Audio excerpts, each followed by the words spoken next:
Curse ബാറ്റിൽ എന്നത് Ukraine ചരിത്രത്തിൽ അല്ലെങ്കിൽ രണ്ടാം ലോക മഹായുദ്ധത്തിനു ശേഷം ഇങ്ങനൊരു പ്രത്യേക യുദ്ധം ഇതുവരെയും ഉണ്ടായിട്ടില്ല എന്ന തലത്തിലേക്കാണ് നീങ്ങിക്കൊണ്ടിരിക്കുന്നത്.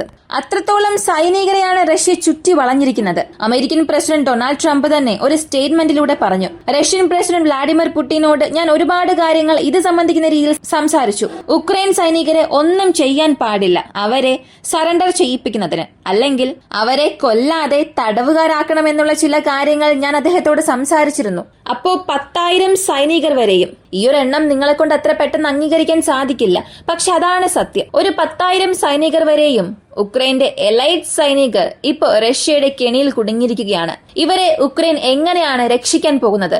റഷ്യയുടെ പദ്ധതി ഇതിൽ എന്താണ്? ഇവയെല്ലാം ഈ ഒരു വീഡിയോയിലൂടെ നമുക്ക് വിശദമായി അറിയാം.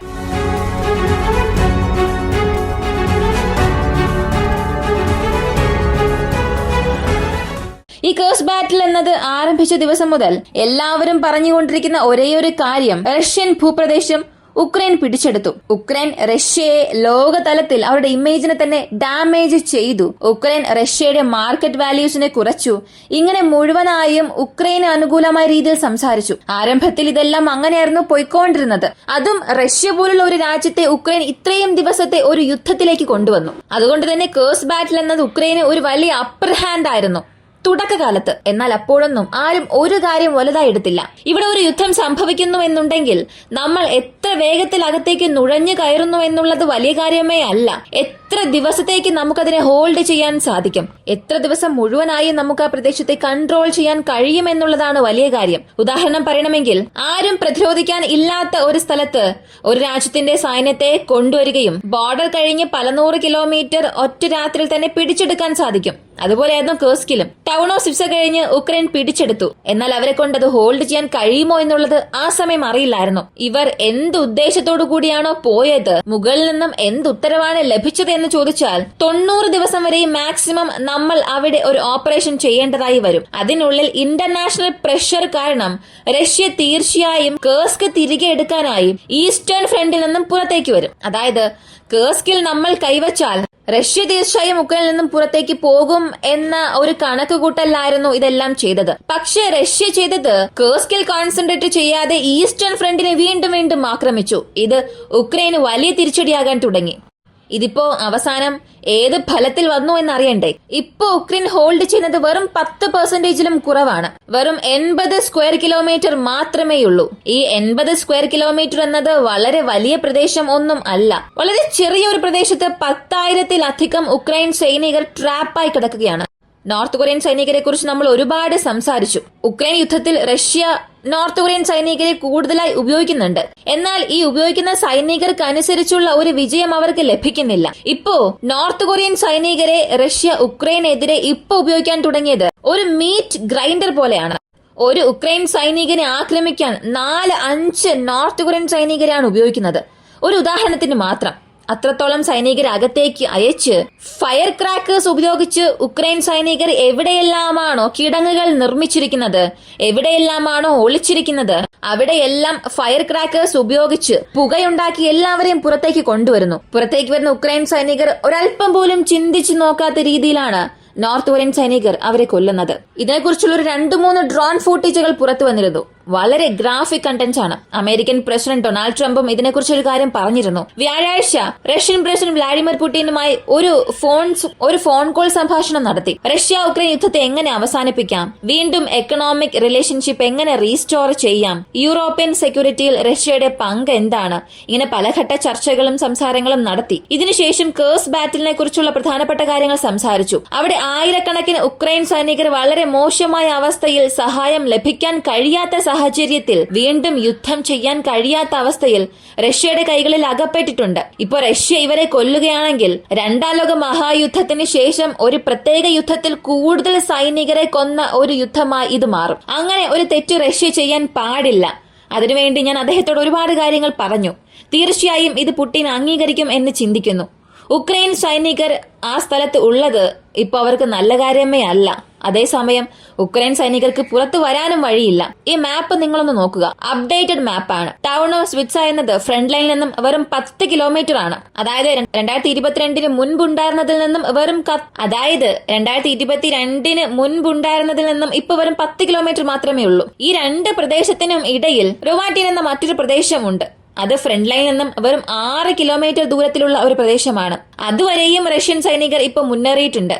അപ്പോ ഈ മാപ്പ് വീണ്ടും കുറയാൻ തുടങ്ങിയിട്ടുണ്ട്. ഈ കുറഞ്ഞ സ്ഥലത്ത് ഉക്രൈൻ സൈനികർ കൂടുതൽ എണ്ണം അകപ്പെട്ടിട്ടുണ്ട്. ഈ 10,000 സൈന്യം എന്ന എണ്ണത്തിൽ ആർക്കെങ്കിലും എന്തെങ്കിലും സംശയമുണ്ടെങ്കിൽ UK സൺ എന്ന മാധ്യമത്തിൽ പുറത്തുവന്ന ആർട്ടിക്കിൾ നോക്കുക. കുറഞ്ഞത് 8,000 മുതൽ 10,000 സൈനികർ വരെയും അവിടെ ട്രാപ്പ് ആയിട്ടുണ്ടാകാം. കാരണം കേഴ്സ്ക് ബാറ്റിൽ എന്നത് ഉക്രൈൻ പരാജയപ്പെടുന്നു എന്ന് മനസ്സിലാക്കിയതിനു ശേഷം അവസാനത്തെ ഒരു ഫോർവേഡ് പുഷ് ചെയ്യാൻ അവർ ശ്രമിച്ചു.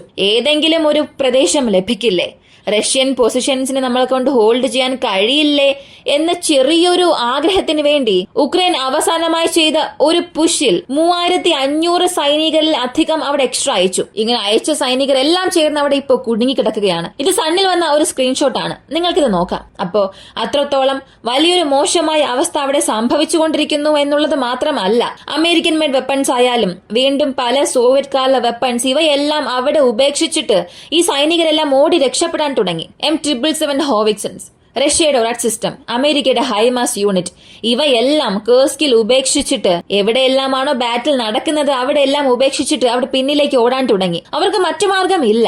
അങ്ങനെ പുറത്തേക്ക് പോകുന്നവർക്കും ഉക്രൈൻ ബോർഡറിനുള്ളിൽ പോകാനുള്ള സാഹചര്യമോ സാധ്യതയില്ല. എല്ലാം ഇപ്പോൾ റഷ്യൻ കൺട്രോളിലാണ്. ഒരു യു ഷേപ്പിൽ മാത്രം ഒരു ഓപ്പണിംഗ് ഇട്ടിട്ട് പുറത്തേക്ക് പോകുന്ന മറ്റെല്ലാ വഴികളും അടച്ചു. അപ്പോൾ അതിനുള്ളിൽ എല്ലാ സൈനികരും ട്രാപ്പ് ആയിരിക്കുകയാണ്. ഇവിടെ പറയുന്നത് ഒരേ ഒരു കാര്യം മാത്രമാണ്. റഷ്യക്ക് പല മാസങ്ങൾക്ക് മുൻപേ ഇത് വിചാരിച്ചിരുന്നെങ്കിൽ ചെയ്യാൻ കഴിയുമായിരുന്നു. കാരണം അത്രത്തോളം അവരുടെ പക്കൽ ട്രൂപ്സിന്റെ പവർ ഉണ്ടായിരുന്നു. അവരുടെ സ്പെഷ്യൽ യൂണിറ്റ്സ്, ആത്മത് സ്പെഷ്യൽ ഫോഴ്സസ് എല്ലാം ഉണ്ടായിരുന്നു. അപ്പോഴൊന്നും ചെയ്യാതെ ഇപ്പോൾ അത് ചെയ്യുന്നു എന്നുണ്ടെങ്കിൽ പോലും ഉക്രൈൻ പിൻവാങ്ങിയില്ല. ഈ സമയത്തിന് വേണ്ടി റഷ്യ കാത്തിരുന്നതും അല്ല. ഇവിടെ ഒരു ബഫർ സോൺ എന്നതിനപ്പുറം ഒരു സെക്യൂരിറ്റി സോണായി ക്രിയേറ്റ് ചെയ്യാനാണ് റഷ്യ ശ്രമിക്കുന്നത്. ഈ ബഫർ സോണിനും സെക്യൂരിറ്റി സോണിനും വ്യത്യാസമുണ്ട്. യുദ്ധകാലങ്ങളെ സംബന്ധിച്ച് പല വാക്കുകൾ നമ്മൾ ഇതിൽ ഉപയോഗിക്കും. അതിൽ ഫേമസ് ആയ ഒരു വാക്കാണ് ഡീമിലിറ്ററൈസ്ഡ് സോൺ. ഇതെന്താണെന്ന് ചോദിച്ചാൽ, 2 പ്രദേശങ്ങളെ വിഭജിക്കും. അതിന് നടുവിൽ ഒരു സോൺ ക്രിയേറ്റ് ചെയ്യും. അതിലേക്ക് ആരും ആയുധങ്ങൾ കൊണ്ടുപോകാൻ പാടില്ല. അവർ ആക്രമിക്കുന്ന എന്തെങ്കിലും വസ്തുക്കൾ ഉണ്ടെങ്കിൽ ആ ഒരു സോണിനടുത്തേക്ക് അത് വരാൻ പാടില്ല. അവരുപയോഗിക്കുന്ന ആയുധങ്ങളുടെ റേഞ്ച് അതിനടുത്തേക്ക് വരാൻ പാടില്ല. ഇങ്ങനെ ഒരു സോൺ, ഇതിന്റെ പേരാണ് ബഫർ സോൺ. ഈ മാപ്പ് നോക്കിയാൽ നിങ്ങൾക്ക് മനസ്സിലാകും. പഴയ ഡോൺബോസ് മാപ്പാണ്. ഈ ഗ്രീൻ കളറിലുള്ളത് റഷ്യൻ സേന കൺട്രോൾ ചെയ്യുന്ന ഒരു പ്രദേശം. ഈ ലെഫ്റ്റ് സൈഡിലുള്ള ഗ്രീൻ കളർ ഉക്രൈൻ സൈനികർ കൺട്രോൾ ചെയ്യുന്ന പ്രദേശം. ഈ നടുവിലുള്ളതാണ് ബഫർ സോൺ. ഇതുപോലെയാണ് ഡീമിലിറ്ററൈസ്ഡ് സോൺ. ഈ ബഫർ സോണിന് പകരം ആയുധങ്ങളൊന്നും ഇല്ലാത്ത ഒരു പ്രദേശം അവിടെ സൃഷ്ടിച്ചിട്ടുണ്ടാകും. ഇതുപോലെ സെക്യൂരിറ്റി സോൺ എന്നത് 30 കിലോമീറ്റർ അല്ലെങ്കിൽ 40 കിലോമീറ്ററിലൊന്നും അവസാനിക്കില്ല.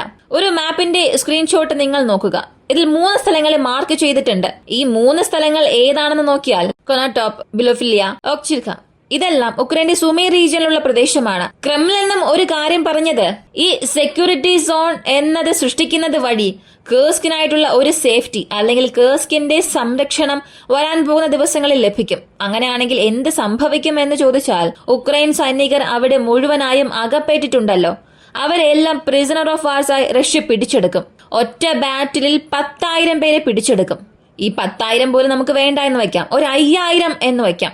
ഈ 5,000 പേരെ പിടിച്ചെടുക്കുകയും അവിടെ ഒരു സെക്യൂരിറ്റി സോൺ ക്രിയേറ്റ് ചെയ്താൽ മാത്രമേ ഞാൻ അവരെ റിലീസ് ചെയ്യുകയുള്ളൂ എന്ന ഒരു കണ്ടീഷൻ റഷ്യ വയ്ക്കും. അപ്പോ അങ്ങനെ ഒരു കണ്ടീഷൻ വെച്ചാൽ ഉക്രൈനെ കൊണ്ട് അത് അംഗീകരിച്ചേ സാധിക്കൂ. മാത്രമല്ല, ഒന്നുകിൽ സറണ്ടർ ആവുക, അല്ലെങ്കിൽ നിങ്ങൾക്കിവിടെ രക്ഷപ്പെടാനുള്ള വഴിയില്ല, യുദ്ധം ചെയ്ത് മരിക്കുക വഴിയുള്ളൂ എന്ന് റഷ്യൻ പ്രസിഡന്റ് ഇതിനകം പറഞ്ഞിരുന്നു. അപ്പോ ഒരു സെക്യൂരിറ്റി സോൺ ക്രിയേറ്റ് ചെയ്താൽ ഇപ്പോൾ പറഞ്ഞതുപോലെ ഈ 3 പ്രദേശങ്ങളെയും ബന്ധിപ്പിക്കുന്ന രീതിയിൽ കേഴ്സ്കിന്റെ ഒരു സെക്യൂരിറ്റി സോൺ കൊണ്ടുവരും. ഈ സെക്യൂരിറ്റി സോണിൽ വെപ്പൺസോടുകൂടി ഉക്രൈൻ സൈനികർ, ഉക്രൈൻ മിലിറ്ററി, റഷ്യൻ മിലിറ്ററിയോ അകത്തേക്ക് നുഴയാൻ പാടില്ല.